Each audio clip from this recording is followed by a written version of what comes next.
আসসালামু আলাইকুম আরহামতুল্লাহ। সুপ্রিয় শিক্ষার্থীবৃন্দ, আশা করি তোমরা সবাই ভালো আছো। এই ভিডিওটা তৈরি করছি সপ্তম শ্রেণীর শিক্ষার্থীদের জন্য। 2024 সালের সপ্তম শ্রেণীর ষান্মাসিক মূল্যায়নের শিল্প ও সংস্কৃতি পরীক্ষাটা হবে 6 জুলাই। তোমাদের অর্ধবার্ষিক পরীক্ষার সিলেবাস অনুযায়ী শিল্প ও সংস্কৃতি সিলেবাসটা হচ্ছে বইয়ের প্রথম 5টা অধ্যায়। আমরা গত 3টা পর্বে প্রথম 3 অধ্যায় নিয়ে আলোচনা করেছি। আজকে আমরা দেখব সপ্তম শ্রেণীর শিল্প ও সংস্কৃতি 4র্থ অধ্যায়ের লিখিত পরীক্ষার জন্য কিছু নমুনা প্রশ্ন এবং তার উত্তর। শিক্ষার্থীরা, তোমরা জানো যে বোর্ড থেকে হচ্ছে এবার পরীক্ষার আগের দিন একটা নির্দেশনা দেওয়া হবে, সেই মোতাবেক তোমাদের পরীক্ষাটা হবে। তো সেই নির্দেশনা দেওয়া হলে অবশ্যই তোমাদের সাথে শেয়ার করব। আপাতত পরীক্ষার জন্য কীভাবে প্রিপারেশন নেবে, কী কী পড়তে হবে, তার জন্য ভিডিওগুলো তৈরি করা। তো পুরো ভিডিওটা দেখো, আশা করি কিছুটা হলেও উপকৃত হবে এবং পরীক্ষার জন্য ভালো একটা প্রিপারেশন নিতে পারবে। প্রথমে তোমাদের বই সূচিপত্র দেখে নেওয়া যাক। তোমাদের প্রথম অধ্যায় ছিল বিশ্বজোড়া পাঠশালা, দ্বিতীয় অধ্যায় নকশা খুঁজি নকশা বুঝি, তৃতীয় অধ্যায় মায়ের মুখের মধুর ভাষা, চতুর্থ অধ্যায় স্বাধীনতা আমার, যেটা নিয়ে আজকে আমরা আলোচনা করব, পঞ্চম অধ্যায় রয়েছে বৈচিত্র্যে ভরা বৈশাখ। ঠিক আছে, দেখো তোমাদের বইয়ের সপ্তম শ্রেণীর শিল্প ও সংস্কৃতি 4র্থ অধ্যায়ের প্রথমে হচ্ছে একটা গান আছে। চলো একটা গানের মধ্য দিয়ে স্বাধীনতাকে বুঝি। গানটির গীতিকার ও সুরকার শ্রদ্ধেয় খান আতাউর রহমান। গানটি কি? হায় রে আমার মন মাতানো দেশ, হায় রে আমার সোনা ফলা মাটি, রূপ দেখে তোর কেন আমার পরাণ ভরে না, তোর এত ভালোবাসি তবু পরাণ ভরে না, যখন তোর ওই গায়ের ধারে ঘুঘু ঢাকা নিঝুম কোনো দুপুরে, হংস মিথুন ভেসে বেড়ায়, শাপলা ফোটা টলটলে কোনো পুকুরে, নয়ন পাখি দিশা হারায়, প্রজাপতির পাখায় পাখায় অবাক চোখের পলক পড়ে না, যখন তরুই আকাশে নীলে পাল তুলে যায় সাত সাগরের পসরা, নদীর বুকে হাতছানি দেয় লক্ষ ঢেউয়ের মানিক চলা ইশারা, হায়রে আমার বুকের মাঝে হাজার তারের বিনা বাজে, কাজের কথা মনে ধরে না। তো কবিতার মতো করে পড়লাম। তোমরা হচ্ছে এটা হয়তো ক্লাসে প্র্যাকটিস করেছো। তো আমার এই অর্থে যে কাজগুলো করব, দেখো, নিজেদের শরীরকে ব্যবহার করে নকশা তৈরি করব, হাতে তাল দিয়ে স্বরগুলো অনুশীলন করব, স্বাধীনতার পোস্টার কেমন লাগলো তা নিয়ে সহপাঠীদের সাথে আলোচনা করব, স্বাধীনতার বিষয়ে নিজের মতামত বা অনুভূতি বন্ধু খাতায় লিখব, শিক্ষকের নির্দেশনা অনুযায়ী সৃজনশীল লেখার বিষয়ে ধারণা নিয়ে গল্প বা কবিতা বা রচনা লিখব, ছবি আঁকার মধ্য দিয়ে নিজের স্বাধীন অনুভূতি প্রকাশ করব, শিল্পী কামরুল হাসানের সম্পর্কে, শিল্পকর্ম সম্পর্কে আরও বিস্তারিতভাবে জানার চেষ্টা করব। ঠিক আছে, তো শিক্ষার্থীরা, প্রথমে আমরা এখন সপ্তম শ্রেণীর শিল্প সংস্কৃতি 4র্থ অধ্যায় স্বাধীনতা আমার এর কিছু সংক্ষিপ্ত প্রশ্নোত্তর নিয়ে আলোচনা করব। প্রশ্ন 1, স্বাধীনতাকে পেতে আমাদের কত মাস যুদ্ধ করতে হয়েছে? উত্তর, স্বাধীনতাকে পেতে আমাদের দীর্ঘ 9 মাস যুদ্ধ করতে হয়েছে। প্রশ্ন 2, বঙ্গবন্ধু শেখ মুজিবুর রহমান কখন ঐতিহাসিক ভাষণ দেন? 1971 সালের 7ই মার্চ বঙ্গবন্ধু শেখ মুজিবুর রহমান ঐতিহাসিক ভাষণ দেন। প্রশ্ন 3, মুক্তিযুদ্ধের সময় শিল্পীদের প্রধান কাজ কী ছিল? Monogram, poster, cartoon, leaflet, banner, নকশা ইত্যাদির মাধ্যমে দেশে ও বহির্বিশ্বে জনমত সৃষ্টি করা ছিল মুক্তিযুদ্ধের সময় শিল্পীদের প্রধান কাজ। প্রশ্ন 4, বাংলাদেশের জাতীয় পতাকার রূপকারকে? বাংলাদেশের জাতীয় পতাকার রূপকার শিল্পী কামরুল হাসান। প্রশ্ন 5, বাংলাদেশের জাতীয় পতাকা সরকারিভাবে কবে গৃহীত হয়? বাংলাদেশের জাতীয় পতাকা সরকারিভাবে 1972 সালে 17 জানুয়ারি গৃহীত হয়। প্রশ্ন 6, বাংলাদেশের প্রথম মানচিত্র খচিত পতাকার নকশাকারকে? বাংলাদেশের প্রথম মানচিত্র খচিত পতাকার নকশাকার হচ্ছেন শিবনারায়ণ দাস। প্রশ্ন 7, শিল্পী কামরুল হাসানকে পটুয়া কামরুল হাসান নামে ডাকা হয় কেন? বাংলাদেশের লোকশিল্পের একটি জনপ্রিয় ধারা হলো পটচিত্র, আর শিল্পী কামরুল হাসান এই ধারায় অনুপ্রাণিত হয়ে অনেক ছবি আঁকেন, তাই তাকে পটুয়া নামে ডাকা হয়। প্রশ্ন 8, কার নেতৃত্বে স্বাধীন দেশের জাতীয় প্রতীকের নকশা হয়? শিল্পী কামরুল হাসানের নেতৃত্বে স্বাধীন দেশের জাতীয় প্রতীকের নকশা হয়। শিক্ষার্থীরা, এই পর্যায়ে আমরা দেখব সপ্তম শ্রেণীর শিল্প ও সংস্কৃতি 4র্থ অধ্যায়ের অনুশীলনীর প্রশ্নোত্তরগুলো। নিজেদের শরীরকে ব্যবহার করে নকশা তৈরি করব। আমি হাতের ছাপ ব্যবহার করে কিছু নকশা তৈরি করব। এছাড়া আমরা বন্ধুরা মিলে মানব ফুল পতাকা তৈরি করলাম। হাতে তাল দিয়ে স্বরগুলো অনুশীলন করব। আমি হাতে তাল দিয়ে স্বরগুলো অনুসরণ করলাম। স্বাধীনতার পোস্টার কেমন লাগলো তা নিয়ে সহপাঠীদের সাথে আলোচনা করব। আমি আমার সহপাঠীদের সাথে স্বাধীনতার সময় যে পোস্টারগুলো তৈরি হয়েছিল তা নিয়ে আলোচনা করলাম।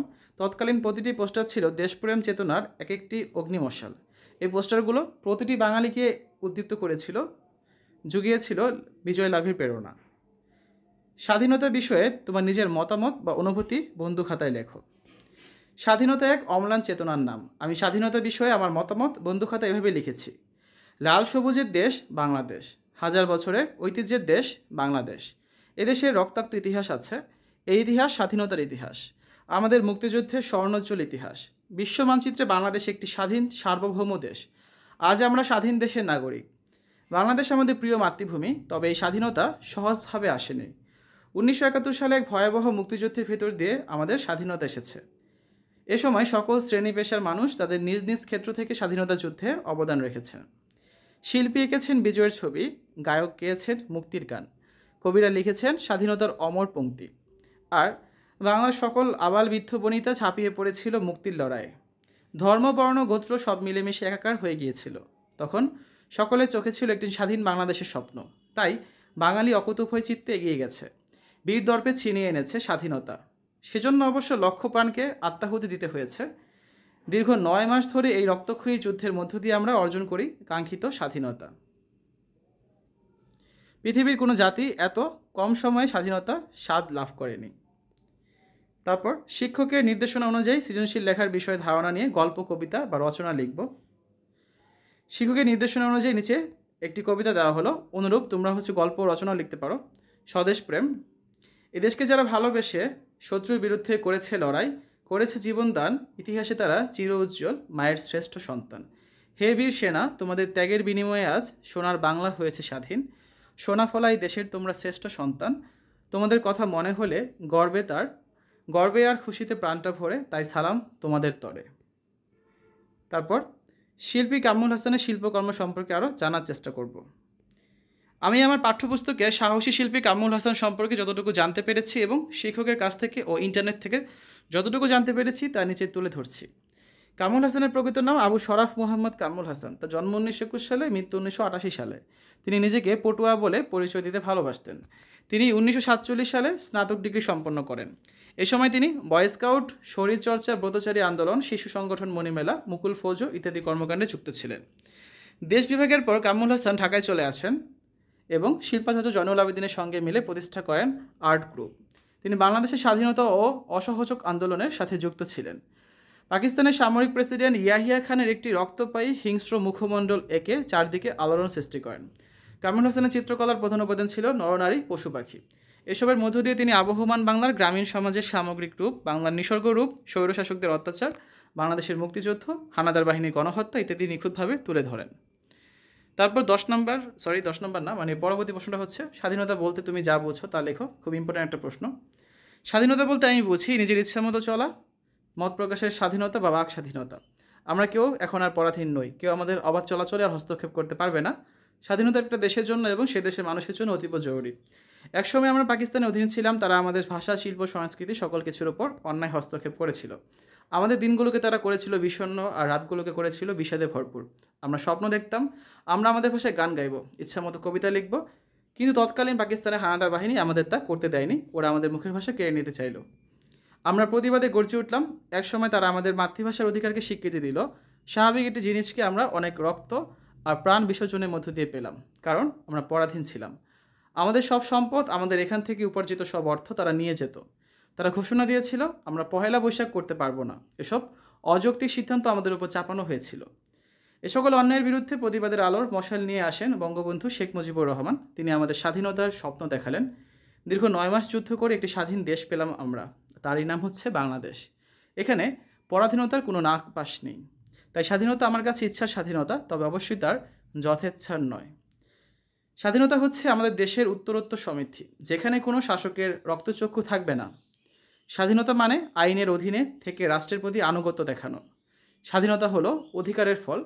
স্বাধীনতা আমার ব্যক্তিসত্তাকে পূর্ণরূপে বিকাশ করে। বলা চলে স্বাধীনতা হলো আমার সামগ্রিক অধিকার প্রাপ্তির নিশ্চয়তা। তো শিক্ষার্থীরা, তোমাদের 7ম শ্রেণীর শিল্প ও সংস্কৃতি বইয়ের সিলেবাসটা যদি আমরা দেখি, প্রথম অধ্যায়ে রয়েছে বিশ্বজোড়া পাঠশালা, দ্বিতীয় অধ্যায়ে রয়েছে নকশা খুঁজি নকশা বুঝি, তৃতীয় অধ্যায় হচ্ছে মায়ের মুখের মধুর ভাষা। এই 3টা অধ্যায়ের লিখিত পরীক্ষার জন্য আমরা নমুনা প্রশ্ন এবং তার উত্তর অর্থাৎ সাজেশন দিয়েছি। তোমরা চ্যানেল থেকে দেখে নিতে পারবে। আজকে আলোচনা করেছি আমরা 7ম শ্রেণীর শিল্প ও সংস্কৃতি 4র্থ অধ্যায় স্বাধীনতা আমার, এটা নিয়ে। আগামী পর্বে আমরা দেখব 5ম অধ্যায় বৈচিত্র্যে ভরা বৈশাখ। ঠিক আছে?